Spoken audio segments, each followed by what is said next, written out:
अब देखो नेक्स्ट, यहाँ पे लिखा है फोर्थ क्वेश्चन हमें इंटीग्रेशन करना है 0 से 2, तो वो तो बाद में करेंगे, पहले हम इंडेफिनिट समझ के सॉल्व करते हैं। X square root of x plus 2 d x तो लिखते ही है भाई, ठीक है। अब इन्होंने एक हिंट भी दे दी है कि एक्स प्लस 2 को टी स्क्वायर ले लो, तो ठीक है कर लेते हैं जो हिंट दे रखा है। तो एक्स प्लस 2 को हमने टी स्क्वायर ले लिया। अच्छा, कुछ लोग एक्स प्लस 2 को टी लेके करेंगे, और आपको याद हो मैंने जो सेकंड एक्सरसाइज करवाई थी तो रूट के अंदर वाले पार्ट को मैंने सिर्फ टी लिया था, ना कि टी स्क्वायर, तो दोनों से ही आंसर आता है। तो इस बार टी स्क्वायर लेके कर लेते हैं, चलो ठीक है। आप सिर्फ टी लेके भी कर सकते, चलो ये करा। अब जब भी आप ऐसा करते हो तो डिफरेंशिएट करोगे, ठीक है। तो अगर हम डिफरेंशिएट करेंगे इसको तो x का डिफरेंशिएशन कितना होगा 1, 2 का तो 0 हो जाएगा, और टी स्क्वायर का डिफरेंशिएशन क्या होगा, क्या वो 2t dt आ जाएगा, 2t टी स्क्वायर का 2t, और फिर t का x के रिस्पेक्ट में करोगे तो dt बाई dx भी तो आएगा। तो ये कह सकते हो कि dx की जो वैल्यू आई है वो 2t dt आ गई है। क्या आ गई है 2t dt। देख लो, ये कई बार कंफ्यूज थोड़े कुछ लोग हो जाते हैं, समझो हम डिफरेंशिएशन कर रहे हैं किसके रिस्पेक्ट में। चलो एक काम करता हूं, मैं इस स्टेप को पूरा लिख देता हूं। मैं x के रिस्पेक्ट में डिफरेंशिएट कर रहा हूं, किसके रिस्पेक्ट में, x के रिस्पेक्ट में। अब आपको दिक्कत नहीं आएगी, तो देखो कितना आएगा, ये x का 1 हो गया, ये 0 हो गया, टी स्क्वायर का पहले 2t होगा, चेन रूल के अकॉर्डिंग फिर t का होगा तो dt बाई dx आएगा कि नहीं आएगा। अब समझ में आया कि dx क्या आएगा 2t dt, ठीक है। चलो सब्स्टिट्यूट करो सारी वैल्यूज। x, अच्छा x के लिए यहां से कितनी आएगी टी स्क्वायर माइनस 2, क्योंकि हमें सब कुछ t में लिखना होगा, तो t square minus 2 square root of x plus 2 कितना है टी स्क्वायर, और dx कितना है 2t dt, तो ये कितना आ गया टी स्क्वायर माइनस 2, रूट करोगे तो t आ गया, और ये 2 बाहर कर लो और t dt, तो कितना बन जाएगा, ये 2 बाहर है टी स्क्वायर माइनस 2, और ये भी तो टी स्क्वायर हो गया, क्योंकि t इंटू 2 टी कितना होगा टी स्क्वायर, मल्टीप्लाई कर दो तो t की power 4 minus 2t square dt। अब अलग अलग कर दो इंटीग्रेशन, अब ये 2 तो बाहर ही है ब्रैकेट, ये t की पावर 5/5 माइनस ट्वाइस ऑफ ये t की पावर 3/3। अगर ये इंटीग्रेशन हो गया तो अब लिमिट लगा लो, क्या दिक्कत है,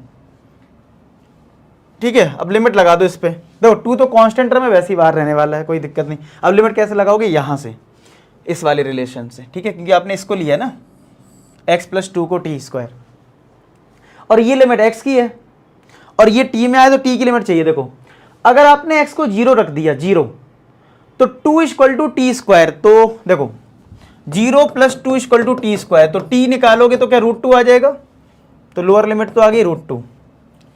फिर आपने अपर लिमिट 2 है तो 2 रख दिया, तो 2 plus 2 equal to t square, तो 4 इक्वल टू टी स्क्वायर, तो स्क्वायर करोगे 2 का स्क्वायर, नहीं 2 आ जाएगी अपर लिमिट, यस और नो, चेक कर लो, यहां पे रख दिया करो यहां पे, ठीक है, क्लियर है।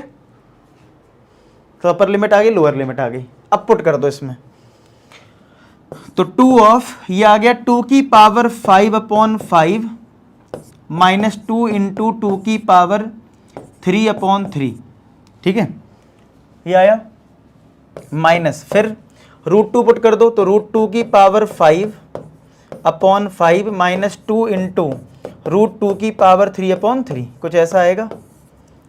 तो कितना हो गया, देखो ये तो 64/5, 2 की पावर 5 कितना होता है 32 होता है, 32/5 माइनस ये 16/3 हो जाएगा, माइनस √2 की पावर 5 कितना हो जाएगा, 5 बार मल्टीप्लाई करना है, 2 2 जा 4 √2/5 माइनस ये 2√2 होता है, तो ये आ जाएगा 4√2/3 ब्रैकेट क्लोज।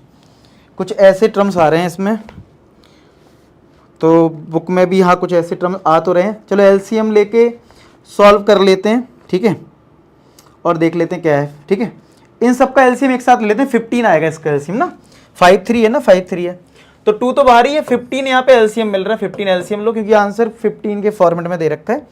तो देखो 5/3 जा 15, 3 का मल्टीप्लाई यहाँ करो तो कितना आ जाएगा 96 आ गया, माइनस 5 इधर गया तो 80 आ गया, ये माइनस हो गया, 3 का मल्टीप्लाई अगर इधर करोगे 4 3 या 12 रूट 2 आएगा, ये माइनस माइनस प्लस हो जाएगा, ये माइनस माइनस क्या हो गया प्लस, और 5 इधर जाएगा, 5 4 जा 20 रूट 2 आएगा, तो कितना हो गया ट्वाइस ऑफ, ये बचा 16, ये हो गया तुम्हारा कितना 8 रूट 2 अपॉन 15।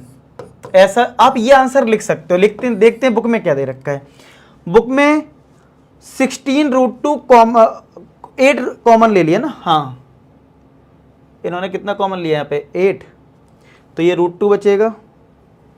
अगर मैं 8 कॉमन ले लूँ तो 2 इंटू 8 कॉमन ले लिया, तो यहाँ से कितना बचेगा 8 2 जा 16, 2 प्लस रूट 2 अपॉन 15, तो ये आ जाएगा 16 2 प्लस रूट 2 अपॉन 15। अब इन्होंने और रूट 2 कॉमन ले लिया। देखो मैं फिर से ये बात, बहुत आपने अगर मेरे पुराने लेक्चर देखे, मैंने एक बात बोली है, एक बुक में क्या है ना, अपने हिसाब से कैलकुलेशन में कॉमन ले लेते हैं, ठीक है। नंबर कहां तक मिलेंगे, आप अपना आंसर ये भी दे सकते हो, ठीक है, और 8 कॉमन लिया था आप ये भी लिख सकते हो, कोई दिक्कत नहीं है सब्जेक्टिव क्वेश्चन में। हाँ ऑब्जेक्टिव में ये बात है कि भाई जो आंसर दे रखा है आपको वहां तक तो पहुंचना पड़ेगा, तभी आप अपना आंसर मैच करवा पाओगे। हमारा आंसर बिल्कुल करेक्ट है, लेकिन अभी भी ये आंसर बुक में नहीं दे रखा है। क्या दे रखा है, देखो 2 की अगर मैं बात करूं, 2 जो होता है वो रूट 2 इंटू रूट 2 होता है, तो इसका मतलब इस 2 में रूट 2 छुपा हुआ है, तो 16 तो पहले से है। अगर हम एक रूट 2 भी कॉमन और ले लें तो 2 से एक रूट 2 बाहर हो जाएगा, रूट 2 प्लस 1 अपॉन 15। बुक में ये आंसर दे रखा है 16 root 2 upon 15 root 2 plus 1। I hope आपको ये चीज समझ में आ गई होगी। तो वो तो ऑब्जेक्टिव है, तो आपको अगर ऑब्जेक्टिव क्वेश्चन दे रखा है तो आप उस सब से कैलकुलेशन करो, अदरवाइज आप यहां तक भी छोड़ सकते हो, कोई ऐसी दिक्कत वाली बात नहीं है, ठीक है। क्लियर हो गया वाला क्वेश्चन, नेक्स्ट करें, नोट कर लीजिए। और आप लोग बताना कि आपकी कैलकुलेशन स्ट्रांग हो रही है नहीं हो रही है इंटीग्रेशन में। मैंने बहुत कोशिश करी है इस चैप्टर को आसान बनाने की, जो छोटे छोटे डाउट्स हैं वो सारे क्लियर करने की। आप लोग बताना कैसा लगा आपको। क्वेश्चन 5 देखते हैं।